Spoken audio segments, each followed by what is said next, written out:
Sejam todos bem-vindos. Começamos aqui mais uma edição do Eco TV Entrevista, o programa que sempre apresenta pessoas de conteúdo com boas histórias para contar. E o convidado de hoje já é um conhecido aqui do nosso programa e ele vem falar sobre economia, sobre política. Vamos falar bastante aí sobre o futuro político do Brasil, é claro, também inserindo a nossa região aqui do Grande ABC. Eu falo dele, Cícero Firmino Martinha, secretário do Trabalho. Tudo bem, Martinha? Tudo bem, Bessa. É mais um prazer estar aqui com vocês nesse programa aqui da tarde, da Eco TV, notícias. Estamos aqui para responder as perguntas, para procurar cada vez mais estar esclarecendo os telespectadores. Mais um desafio. Ok, vamos lá. E lembrando, eu na apresentação aqui eu coloquei que o Martinha é secretário de Trabalho. Ele é secretário de Trabalho de Santo André, eu não pontuei. Então, ele é o secretário aqui na cidade de Santo André. O Martinha, eu começo perguntando qual que é a expectativa agora, Martinha, com o segundo mandato aí de Dilma Van Rousseff. O que você imagina aí para o futuro? A expectativa é boa, viu, Bessa? Eu acredito muito num segundo mandato da Dilma, melhor até do que o primeiro, tá? Uma eleição disputada como essa faz um alerta a todas as autoridades, a todos aqueles que dirigem o país, né, a todos os governantes, de que a sociedade está atenta, está discutindo, está debatendo, né, está cobrando dos seus governantes, né? O ano passado nós tivemos um sinal das pessoas na rua se movimentando, algo que a gente sempre cobrou da sociedade brasileira, enfim. Então, eu acredito que é preciso isso, é importante, a democracia ela faz com que, né, as pessoas não se acomodem, né?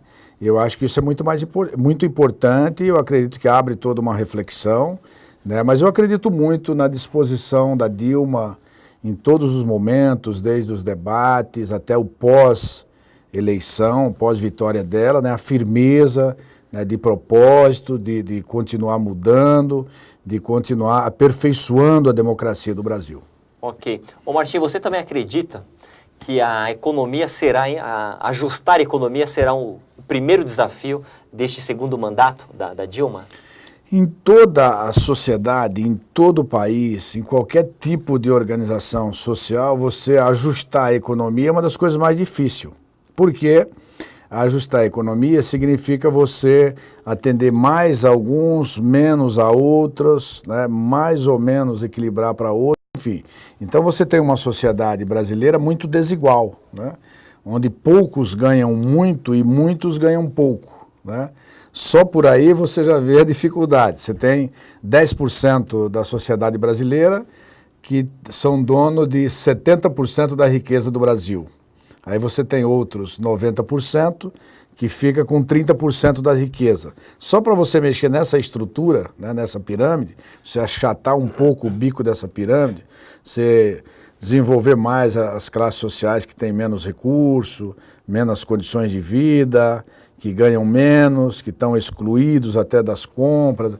Todo esse processo você precisa, quer dizer, você precisa tirar de algum outro setor, né? E quando você faz isso, lógico que é o grande desafio, ninguém quer ceder nada, né? Isso em todas as economias, no Brasil, na Europa, na Ásia, nos Estados Unidos, é assim, né? Pouco tempo atrás, nos Estados Unidos, foi um grande debate que alguns setores, né, sociais não queriam que tivesse um plano, né, do governo para atendimento da saúde, assim, mais ou menos igual o SUS, né, que é um sistema universal, né, para todos os americanos, né, que não tinham acesso à saúde. Então, mesmo num país rico. Então, é sempre um grande debate. Mas a sociedade tem que estar esclarecida suficientemente, né, para poder participar desse debate importantíssimo na questão econômica do país. Entendi. Você também acredita que para a presidente ela precisa conquistar a confiança do empresário? Muito se falou que um dos motivos que caiu o investimento no país é porque tinha uma desconfiança da classe empresarial com a Dilma. Você que é um sindicalista aí no sangue, tem toda essa trajetória, como dialogar com o empresariado, Martinha? Não precisa dialogar com todos os setores da sociedade, né? E você precisa dar confiança para os investidores, para os empresários que produzem, para os investidores financeiros que investem nos países, praticamente e diretamente aqui no Brasil, você mostrar para eles que aqui é um lugar onde eles podem investir o dinheiro que eles vão ter um retorno, né? Ninguém investe dinheiro sem ter retorno. Então, dentro do ponto de vista capitalista, é isso. Então, a tarefa, o desafio do governo é mostrar para os investidores, para os empresários, que aqui é um lugar onde eles podem investir, que eles terão retornos.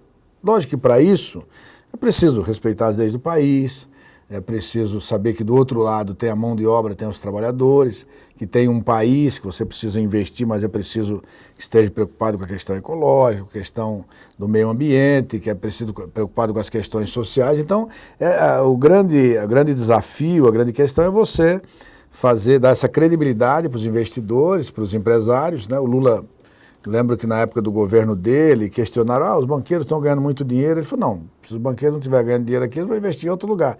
Então eu quero que eles invistam aqui, ganhem dinheiro aqui, mas saiba que nós temos que governar preocupado também com os mais pobres, com aqueles que precisam de ajudas do Estado, do governo, né? Então tem que gerar recursos para o governo. E um outro lado é mostrar que quando você tem todos os brasileiros consumindo, você gera mais renda, consequentemente, você gera mais postos de trabalho e você gera mais produtos, né? Então, os empresários que investiram vão vender mais, né? Vende mais produto até aqui internamente, claro, né? Uhum. E às vezes até com facilidade até de exportação.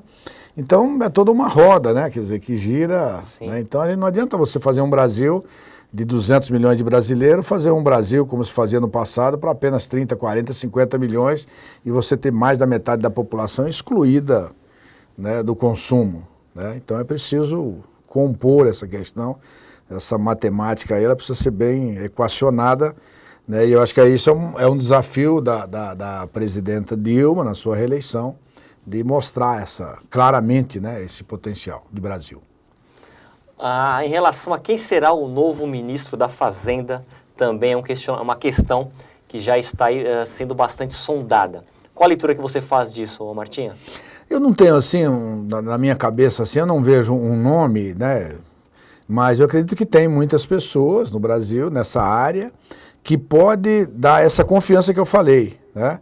Quer dizer, eles precisam saber que você tem um ministro da Fazenda que está preocupado, o ministro do Banco Central, o ministro da Fazenda, que está preocupado. Falou, a gente tem espaço aqui para ganhar dinheiro, mas temos que saber que nós temos que governar o Brasil para todos, né? Não é só para uma minoria. Então, o ministro da Fazenda ele terá que ter essa capacidade, essa condição. É preciso ter o diálogo permanente com todos esses setores, né? Então, eu acho que tem que ter esse perfil. Eu acredito que é o mais adequado. Você acredita que o nome vai vir até por... ela já sinalizou que o diálogo, ela até usou a palavra, ela foi perguntada aí sobre qual é a palavra que vai definirá este novo mandato dela, ela falou o diálogo. Você acredita que pode até vir uma surpresa sendo um nome aí bem ligado ao empresariado? O que você imagina? Olha, independente da consideração, do respeito, do carinho e da admiração que eu tenho pelo companheiro Lula, independente disso, deixando isso de lado, eu digo o seguinte, quer dizer, o presidente da República que teve mais diálogo com a sociedade foi o Lula, né? Eu acho que a Dilma tem um perfil mais técnico, né? Mais, assim, um grande conhecimento do Brasil, mas precisa ter esse diálogo, né? Eu acho que quando ela fala de diálogo, ela dá uma demonstração de que ela vai ter uma preocupação maior nesse segundo mandato com o diálogo, né? Porque o Lula sempre mostrou isso, como foi um ex-sindicalista, um homem que ajudou a construir, iniciou um partido, criou um partido e precisou dialogar muito com a sociedade, né, para ir passando as ideias para os empresariados, para os investidores, para todo o movimento sindical, para toda a sociedade. Ele tem muito essa habilidade, né, do diálogo, né, que eu acredito que isso ele deve ter conversado muito com a presidenta Dilma. Então, o diálogo ele é fundamental, porque quando você olha para a pessoa e não sabe o que ela está pensando, fica difícil, né? Quando você conversa, quando você ouve, quando você tem a oportunidade de falar, que é o chamado diálogo, acho que fica mais fácil as coisas, é mais fácil você governar, é mais fácil você implementar seus projetos, né, que você tem em mente. Você citou aí o nome do Lula, né, do ex-presidente. Você acredita que ele será mais presente neste segundo mandato? Eu acredito. Eu acredito porque assim, o Lula assim, é uma pessoa que ele tem muito cuidado com essas coisas de de ficar, por exemplo, elegeu a Dilma, aí ele fica lá assim no primeiro mandato toda hora falando, olha, faz isso, faz aquilo. Então dá a impressão de que ela não está governando, ele está interferindo. Então o Lula não fez isso, ficou assim, deixou as coisas caminharem, rodarem, ela montou todo o projeto de governo. Lógico que tem uma linhas mestras, né, colocada, mas o jeito de governar, aquela habilidade, eu acho que isso daí o Lula vai estar mais presente, né, porque eu acredito que o próprio resultado também das eleições mostraram um pouco isso, né, que precisa ter mais, né, censores do ponto de vista de estar ouvindo mais a sociedade, né, e colocando as suas ideias mais claramente, né, e aí o Lula, como ninguém, né, porque comparar qualquer um outro, não é só a Dilma, qualquer um outro, comparar com o Lula é sempre uma tarefa muito difícil, porque o que o Lula acumulou aí em 40 anos foi uma coisa extraordinária. Ninguém vendeu a imagem do Brasil, as pessoas queiram ou não queiram aceitar, né? Se você ia para o exterior há 30 anos atrás e vai agora, ninguém vendeu a imagem do Brasil lá fora igual o Lula vendeu, né? Ao ponto do presidente dos Estados Unidos falar, esse daí é o cara. Antigamente o presidente dos Estados Unidos confundia o Brasil com a Bolívia, né? Então o Lula conseguiu vender bem essa marca Brasil, né? Esse projeto Brasil novo, Brasil para todos, né? O Brasil sem miséria, o Brasil com educação, com formação, com investimento social do governo para que hoje o jovem de classe mais baixa possa ter acesso à universidade, fazer os cursos superiores, ter acesso ao conhecimento, acesso à escola técnica, ter aí a Pronatec, enfim. Essas questões que o Lula, né, começou a implementar nos seus 2 mandatos de governo e que a Dilma deu sequência, são coisas assim extraordinárias em termos de mostrar o Brasil, de mostrar a imagem, a marca Brasil, porque isso é muito importante também. Legal, ok. Olha, eu vou agora chamar aqui o intervalo, mas não sai daí. Daqui a pouco eu volto mais aqui com o Cícero Martinha, secretário de Trabalho de Santo André, falando hoje a nível Brasil. Nossa pauta aqui está bem abrangente hoje, principalmente no que diz respeito à economia e à política. Não sai daí.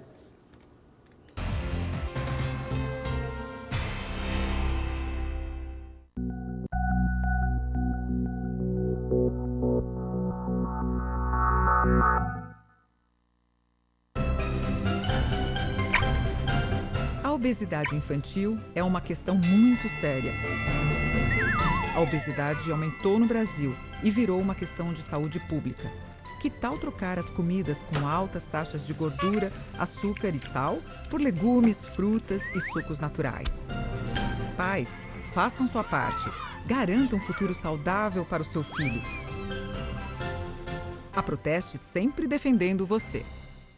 Ai, cara, sinceramente, se eu tivesse uma firma, eu contrataria aquela mulher pra ser minha secretária. Olha a habilidade dela. E aquele cara ali pro departamento de vendas, ó. E ele ali, ó, na arte gráfica, ó. Galera aqui é maneira, cara. Olha a linha de produção, olha lá. Um põe a bala, o outro tira. Virada a parada. Por que você não leva essa galera pra trabalhar na sua empresa? Com a Lei do Aprendiz, jovens de 14 a 18 anos podem aprender uma profissão, sair das ruas e continuar estudando. Empresário, aprenda como funciona essa lei e participe. Lei do Aprendiz. Sua empresa ensina, todos aprendem. É tão bom que a gente descobre que gosta de fazer alguma coisa. Esporte, música, dança, pintura. Eu adoro o que eu faço. E você? Já descobriu o que você mais gosta de fazer? Quando a gente descobre, a vida fica tão mais completa, tão completa que não sobra nem um espacinho pras drogas. Tem um mundo de coisas legais pra fazer. Você tem a vida inteira pela frente. Drogas? Pra elas você faz assim, ó. Cada 3 segundos, uma criança morre. Resultado da miséria absoluta. E o pior, todas essas mortes poderiam ser evitadas. Junte-se à chamada global para a ação contra a pobreza. Não queremos o seu dinheiro. Queremos a sua voz.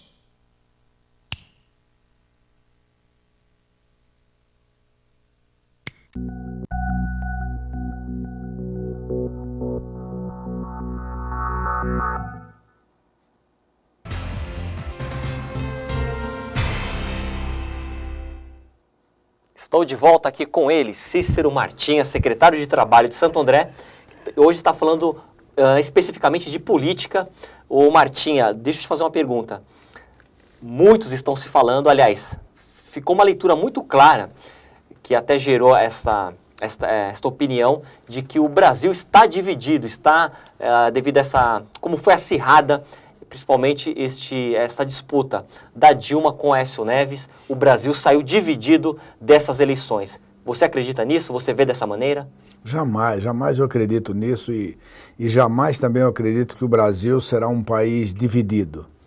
O Brasil é um país de miscigenação de raças. O Brasil é um país bastante heterogêneo do ponto de vista das culturas, né, desde a sua descoberta, né, que vieram para cá, os portugueses, já tinham os índios, depois vieram os negros, né, e vieram os espanhóis, vieram os franceses, alemães. Então, é uma miscigenação de raça muito grande. O Darcy Ribeiro ele escreveu um livro, né, A Etnia Brasileira, o Povo Brasileiro, e que ele constata bastante isso, ele dá assim, uma perspectiva boa de Brasil, justamente por isso, né? Dessa miscigenação de raças. Então, você querer dizer que o Brasil está dividido entre norte e sul, em função do resultado de umas eleições, são de pessoas que não têm o mínimo de conhecimento fundamental do que é uma sociedade. Né? O Brasil é diferente de outros países aí que você tem uma etnia, às vezes, de 1.000 anos, 2.000 anos, e aí brigam ali pelo espaço, porque tem diferença, raça branca, raça, né, ariana, enfim. Aqui o Brasil é diferente. O Brasil, você vai falar, não, os nordestinos que elegeram a Dilma, pô, aqui no estado de São Paulo, né, tem uma época até que o pessoal brincava, falava, pô, quando pedia chuva no Nordeste, vinha para o São Paulo, porque aqui a maioria era nordestino. Quem construiu as regiões, quem começou a trabalhar nas fábricas aqui da nossa região, quem que está até hoje dentro da construção civil, nos serviços pesados, serviços onde arriscou-se a vida, onde tantos morreram produzindo, trabalhando para esse país, foi o povo nordestino, povo do norte, povo que veio de Minas, e alguns menos, lógico, do sul, né, que vieram para cá. Eles vieram para cá, não foi porque não gostavam da terra deles, não gostavam da região deles, vieram para cá porque o próprio sistema econômico e do capital montou as indústrias aqui, teve o desenvolvimento da região e traziam eles iam buscar os nordestinos lá no Nordeste para vir trabalhar aqui, e lógico, outros vinham por conta, para trabalhar à procura de um emprego, etc. Então essa questão, como você vai dividir o nordestino que está aqui no estado de São Paulo, ou na região do Sudeste, do nordestino que está aqui, ele adora a família dele que está lá, então não adianta ninguém querer dividir nada, né? O resultado eleitoral você tem que ser entendido como um resultado eleitoral, é momentâneo, é uma fotografia daquele momento, né? Que é numa disputa de governo federal, e que nem isso não implica nem nos estados, né? Porque às vezes você, no caso do Aécio, que veio de Minas e perdeu no estado de Minas, quem que pode explicar essa divisão, né? Em que o candidato, o Eduardo Campos, que através da Marina, a família do Eduardo apoiaram o Aécio, também perdeu no estado de Pernambuco. O Rio de Janeiro, que também a maioria votou na Dilma, enfim, o estado de São Paulo que votou, né, aí 2/3, mais ou menos, quase isso, que votou no Aécio. Então, é uma fotografia de momento, né? Isso não se reflete na cidade, não se reflete no estado. A eleição de 2016 pode ter uma outra fotografia, né? Porque é assim. Né? Ô Martim, falando de fotografia, bem em cima desse cenário aí que você está comentando aqui, como é que você viu a fotografia da vitória do Aécio Neves sobre a Dilma nas 5 cidades aqui do ABC? Qual a leitura que você faz disso? O PT precisa, na sua opinião, o governo precisa conquistar aqui a nossa região? Fala um pouco sobre isso, Martinha. Não, eu acredito que é uma região que, economicamente, é uma região que teve uma ascendência, né? Você mostrar que, por exemplo, aqui você tem uma classe média mais enraizada, mais forte, né? E que, obviamente, às vezes precisa, menos do Estado, menos do governo. Isso tem uma implicação também social, né? Tem uma outra implicação até cultural, né? Que eu acredito que isso também tem uma marca, né? Mas se você pensar, por exemplo, às vezes o resultado do crescimento numa região igual a nossa foi menos, em 12 anos de governo, Lula e Dilma, foi menos, né, do que em outras regiões do país. Então você tem uma vinculação muito mais de manter aquele governo. Há uma sensação sempre de mudança quando você está 10, 12 anos também no governo, tem também essa sensação que é preciso contar, né? Então, a nossa região teve um volume alto, né, de votação no Aécio, nós temos uma classe média aqui alta, mas mesmo assim o Brasil, quer dizer que aqui, vamos pensar aqui, a região do ABC, 10 anos atrás, tinha metade dos veículos que tem hoje, né? Isso foi bom para uma parcela da sociedade que teve acesso a comprar um carro, mas tem uma coisa assim, que é repelido por uma outra parte, que andava com o carro mais tranquilamente nas nossas cidades e agora tem dificuldade no trânsito. Você dobrar o número de veículos rodando numa cidade ou numa região em 10 anos, não tem vias, não tem obras que você consiga fazer para voltar à realidade que tinha antes. Então, tem uma parcela da sociedade que bateu muito contra também, porque a mobilidade, lógico, como você vai fazer mobilidade em 10 anos para o dobro de veículos? Então, até no debate nas ruas, tinha algumas pessoas que me diziam, também o governo errou, porque aí vai deixando todo mundo comprar carro, vai fazendo financiamento, então menos gente tinha que ter carro, mas quem fica sem carro, né? Quando você tem condições de comprar, todo mundo tem o sonho de ter esse fetiche do carro, né? É uma coisa boa que todo mundo, e quando você tem acesso, às vezes você deixa de comprar outros produtos para poder ter o carrinho, para sair no final de semana, aquele sonho de consumo, né, do brasileiro. Então, essas coisas todas, quando você vai pontuando, você vai percebendo que também tem a diferença. E pode ocorrer que daqui 4 anos seja diferente, né? Pode ocorrer. Nessa questão, ela muda muito rápido. E nas eleições de 2016, eu acredito que já mostrará que não é bem assim, né? Quem hoje conta vitória por causa dessa votação do Aécio pode se surpreender, porque não é assim. Você acredita, então, que não vai refletir em 2016, principalmente nas cidades Santo André, com o Grana do PT, São Bernardo com o Marinho e Mauá com o Donizete? Você acredita que o fato deles da Dilma ter perdido nessas cidades não vai refletir? Eu acredito que não reflete, de forma nenhuma. Eu tenho certeza absoluta disso, do que eu estou falando, e nós vamos ver o que eu estou falando aqui hoje, né? Pode gravar que daqui 2 anos nós vamos ver na prática que não se reflete, que é diferente. Quando você vota no prefeito, você vota em alguma coisa a mais, na proximidade, quem está mais próximo de você, se você gosta ou não gosta do jeito, do sorriso, né, da forma que ele encaminha as coisas, tem vários fatores. É mais subjetivo. É mais subjetivo. Eu digo assim, o Grana, também o prefeito Carlos Grana, costuma dizer também isso, que eu concordo, que a nossa cidade é a extensão da nossa casa. Então você quer ver quem governa aquilo que está mais próximo de você e tal, né? E nas ruas até assim, a gente ouvia algumas pessoas dizendo, olha, vou votar no Aécio, não vou votar na Dilma, se fosse o Lula eu votava no Lula. Aqui na nossa região, o pessoal falando isso, né? Então tem esses aspectos também que a gente tem que respeitar, porque quando você pede democracia, quando nós brigamos a vida inteira por democracia, você tem que respeitar isso. Nós temos que fazer o convencimento do nosso projeto, mas nós não podemos ficar totalmente decepcionados porque não abraçaram o nosso projeto. Nós temos que continuar insistindo, né, que a gente entende que a melhor forma de governar é aquilo que nós estamos propondo e tentar colocar em prática isso e convencer as pessoas. Você falou aí, Martim, a palavra respeito. Na sua opinião, faltou respeito depois da vitória, no que diz respeito até a questão dos nordestinos, a questão de quem não votou no partido, de quem se colocou ali, que era o certo? Qual é a leitura que você faz disso, Martim? Eu tenho uma leitura de vida, o tempo que eu tenho, meu de militância política, militância sindical, eu sempre procurei abortar o sectarismo, o dogmatismo, isso dentro da religião, isso na vida, na sociedade, dentro dos partidos políticos não funciona, né? Eu acredito que isso não funciona. Nós temos que ter nós temos que ser radicais em defesa das nossas teses, dos nossos propósitos, né? Mas isso é uma coisa.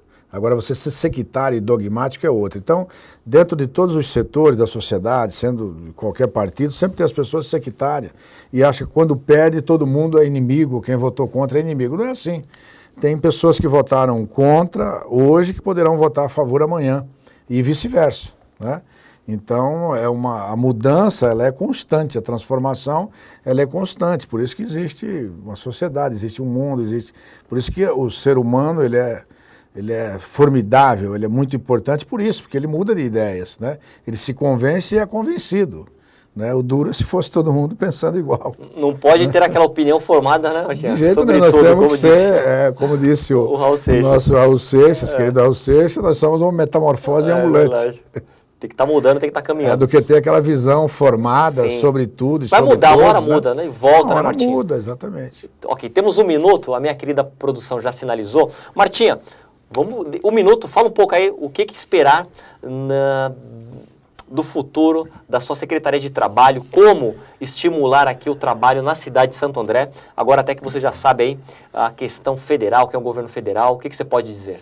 Nós temos uma preocupação de fortalecer o Ministério do Trabalho, né? Nós falamos isso com o companheiro Lula, falamos com a Dilma no dia do programa de governo, que nós fomos lá participar da gravação, né? Do apoio a ela, do programa de governo, da importância de fortalecer o Ministério do Trabalho. Por outro lado, aqui em Santo André, o nosso prefeito tem discutido muito com o secretariado do ponto de vista da gente trazer os investimentos, trazer as empresas para cá, os investidores.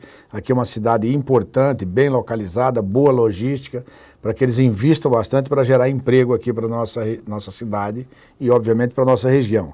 Tendo isso, logicamente que nós temos, a Secretaria tem um papel, né, desenvolver esse trabalho, né, mediando a esses setores, dos investidores, dos trabalhadores, para a gente poder manter cada vez mais a empregabilidade aqui, qualidade de vida para a nossa cidade continuar crescendo e fazendo os investimentos que nós precisamos do governo federal para ajudar muito aqui a cidade, desde a mobilidade até a periferia da cidade, canalizando córregos e construindo casas, enfim, para a população mais carente. Ok. Martinho, olha, obrigado, viu? Obrigado. Muito obrigado. Estava com saudade já, fazia tempo, né? Pois é, fazia tempo já. Um pouco estava aí na tarefada, fora que aí legal. na tarefada, mas agora vamos estar voltando aí sempre que possível aqui na quinta-feira, falando com os nossos telespectadores. Claro, Martinho, muito obrigado e agradeço a você aí de casa que acompanhou esse bate-papo aqui com Cícero Firmino Martinha, o secretário de Trabalho de Santo André. Muito obrigado, eu volto na próxima edição. Até lá!